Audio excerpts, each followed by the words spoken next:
早晨啊，今日2025年12月3號星期三嘅，咁啊歡迎收睇 AT 開市直擊。今朝我哋有獨立股評人溫傑啦，同我譚海雲陪大家一齊開市嘅。比比，今日大市有咩焦點啊？焦點其實唔係好多，但係近排咧，我反而睇住個成交，因為見到成交開始減弱嘅話咧，如果成交繼續跌嘅話咧，我諗今年粉飾櫥窗嘅效應咧就未必有，大家都有一個即係合理嘅預期，所以成交係一個最緊要嘅指標啦。係啦，咁啊，觀眾朋友，如果你都有投資方面嘅問題啦，或者有心得想交流嘅，歡迎嚟 WhatsApp 俾我哋，電話係96133819，或者下載香港經濟日報 HKET App 喺聊天室入邊講低你嘅稱呼同埋留言，轉頭我哋會回答大家問題。而家一齊睇睇上日美股嘅情況，美股反彈㗎，比特幣咧大幅反彈，道指高開127點啦，升幅最多曾經擴大去到超過300點嘅，收市升185點，收報47,474點，標指收市升0.3%，收報6,829點，納指升0.6%嘅，收報23,413點。歐洲股市咧就係個別發展嘅，德國股市係向好嘅。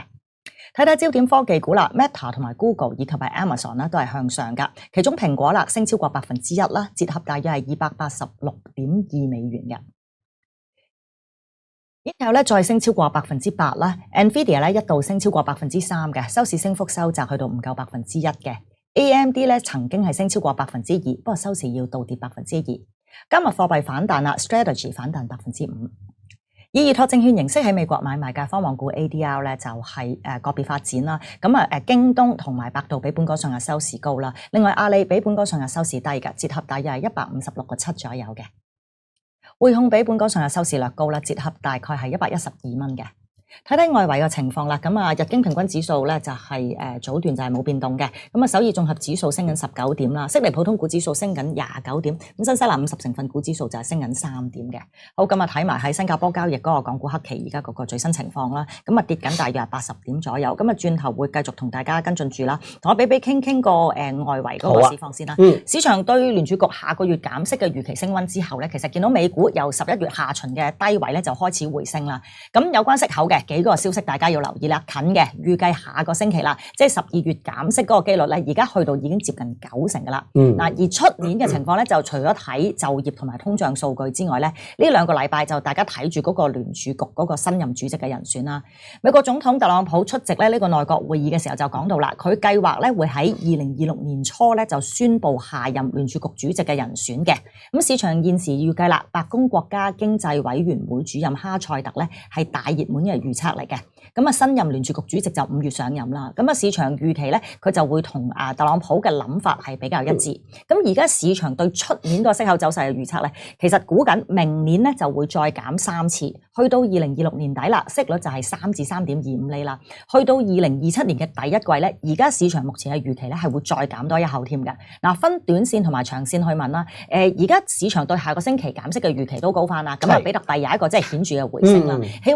氣氛咧就見到就緩和翻嘅。而家去到年底咧，係咪可以都會預計為美股嘅市場上係比較安全啊？哇！我又唔夠諗過安全，因為始終美股都係一個比較高嘅估值啦。即係我成日都教大家計嘅，譬如你當而家標普500指數係6800或者6900咁樣，你除一除270咧，其實就係嗰個預測市盈率嘅，因為270蚊咧就係今年我哋所講2025年嘅預測嘅 EPS， 咁所以大概呢個數唔會大變嘅，所以你每一日打開報紙、打開電視，一睇個數再除270咧，就係而家應該25倍咁上下到啦，絕對唔平，咁所以都唔夠膽講安全，同埋大家對於可能一啲科技股估值貴啊，或者係亂使錢啲憂慮咧，其實係存在嘅，冇因為你減息咧有太大影響，所以我都唔夠膽話安全。但係另一方面嘅話就係即係餘下呢個月嘅話咧，我都覺得未必會有一啲我哋所講嘅粉飾櫥窗效應，除非真係喺10號嘅議息會議裏邊咧有啲好特別嘅嘢發生。我等陣再講，原因係今年其實美股絕對係超額完成噶啦。其實好多投資者包括基金經理咧，咁我同佢哋傾偈嘅時候，佢哋都會話就係其實而家咧不求有功，但求無過。咁啊，將啲嘢咧揸翻多啲現金，拍翻落去啲咧比較傳統嘅股份裏邊，減持啲咧高估值嘅嘢。咁希望簡簡單單咧6800、6900咧就結咗今年咧就出花紅噶啦，下年咧就再算。咁所以佢哋係咁樣做嘅時候，會令到個上升動力係減弱嘅。唯一而家就係睇一個利率嘅情況啦，因為我諗由9月份開始，我成日都同大家講，流動性就係主導住市場最近嘅一個最重要因素。咁包括9月份嘅時候減息啦，就一方面減息。另一方面咧，調高咗今年嘅美國經濟增長預測，由1.4去到1.6，即係我哋所講嘅 soft landing rate cut 係最好噶啦。好啦，去到之前嚟計嘅話咧，咁大家亦都曾經將個減息預期降到得翻30%啦，再加上政府停擺咧，係變相抽稅啦，咁所以流動性弱咧，拖到之前嚟嘅下跌。而最近個市升翻咧，又咁啱，又係當個減息預期升溫嘅時間出現，所以大家經歷過呢2-3月都話俾你聽，其實焦點就係流動性。好啦，咁我覺得12月減息就好大機會噶啦，但係唯一就係下年特別第一季咧，嗰個減息預期其實都有啲分歧嘅，咁所以真正嘅重點咧會喺下年嘅時間。第二啦，逢3、6、9、12咧，其實會有點陣圖嘅，所以我覺得個重點就唔係12月減唔減息，應該減噶啦。個重點係佢對於個點陣圖嘅預測啦。經濟同通脹嘅預測啦，如果佢釋放一啲比較鴿派嘅言論或者點陣圖預示下年真係減3次4次，但係下年個經濟增長都係一個比較穩健嘅增長嘅話咧，咁我覺得我哋基金經理我都即刻翻 office 開工啦，梗係炒埋最後嗰2個禮拜啦。咁所以我覺得呢個10號嘅9號同10號啦，其實都幾關鍵。咁如果冇乜特別咧，今年就呢啲水平結咗去噶啦。但係有氣出望嘅嘢咧，咁就可能重現翻呢個粉飾櫥窗嘅效應。咁呢個對美股咧就會有一個特別好嘅幫助嘅。好啊，好，咁就係第一個時間點，睇住香港時間下個星期4個凌晨公佈嗰個議息會議個結果啦，同埋睇嗰個點陣圖啦。咁出年睇長少少啦，就係即係頭先講到啦，聯儲局會換人啦。咁而家熱門嘅哈塞特咧就被譽為係即係特朗普嘅親密盟友啦。咁出年息口即係都預期咧同呢個鮑威爾相比咧係會比較積極啲嘅減啦。咁更加有機會會更加激進啦。咁喺即係一個比較即係大嘅減息嘅背景之下，其實美股方面我哋可以有咩行業去留意咧？我哋先講美股先，下半 part 我哋會講港股嘅。嗱，其實我哈塞特我都想講，其實應該係佢噶啦，因為一路以嚟都傳係佢。而最近當特朗普講明佢會喺短時間裏邊宣佈邊個做嘅話咧，佢自己都趌咗個頭出嚟啦。如果特朗普係邀請我做嘅話咧，我係好樂意做嘅。喂，咁唱雙簧嗰個仲唔係佢，所以都鐵定係佢噶啦。咁當大家一路都係傳係佢。而家都鐵定係佢咧，我諗頭先所講嘅減息預期咧，多多少少咧都係因為佢而擠高咗，咁即係調翻轉講咧，有部分係反映咗噶啦。咁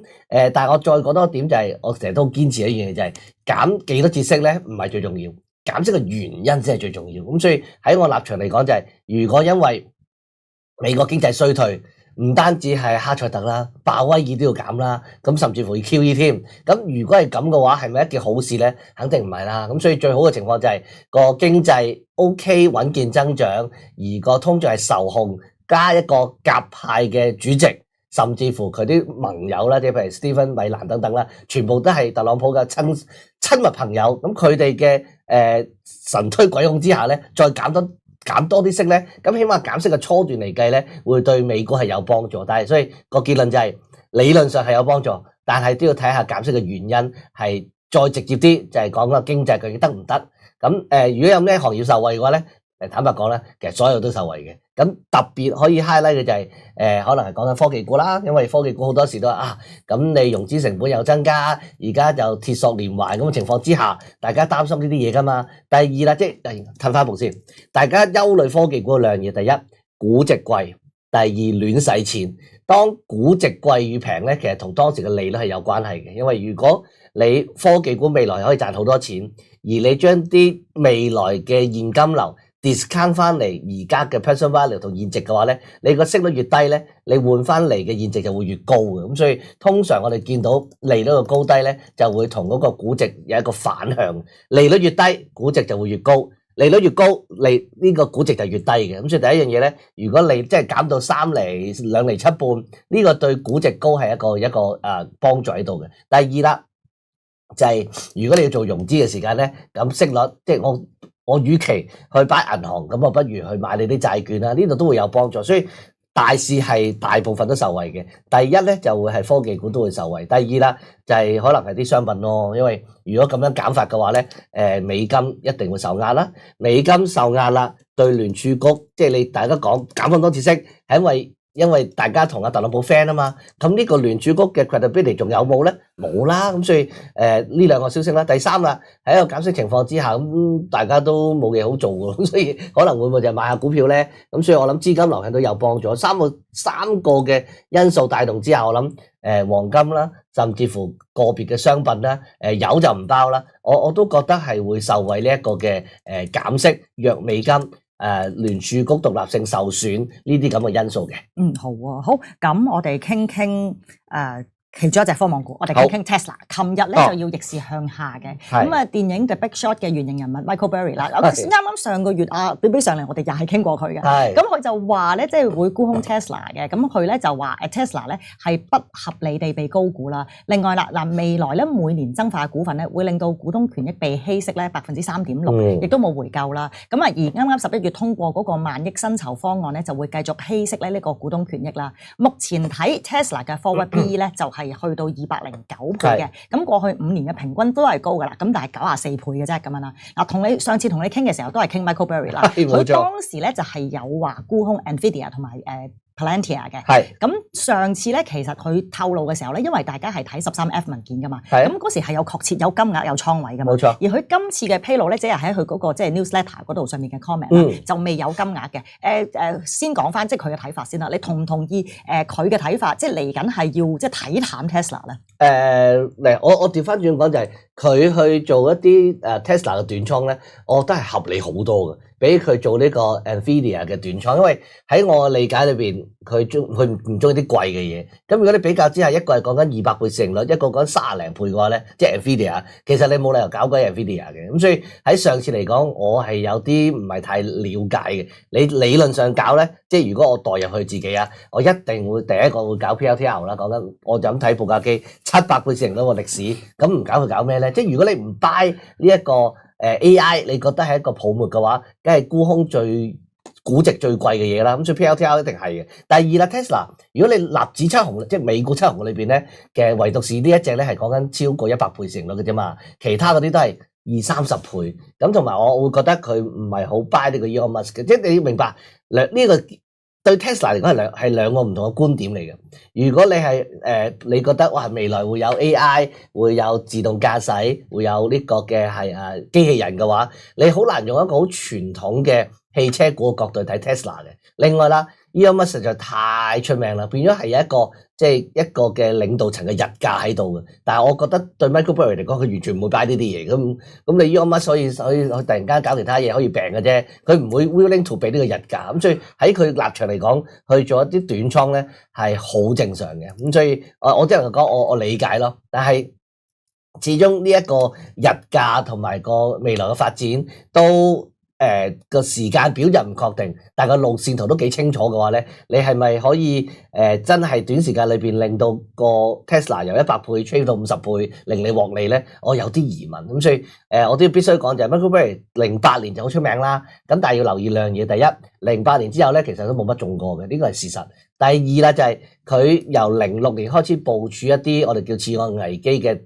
淡倉，都要等咗2年先至收成正果嘅。咁你話 PLTR 2年後會唔會低過現價咧？我覺得機會係都幾大嘅。但係你如果呢刻就跟咗佢做嘅話，你等唔等到咧？咁呢個就係大家投資期可能係2個禮拜、2個月，未必係2年噶嘛。所以我諗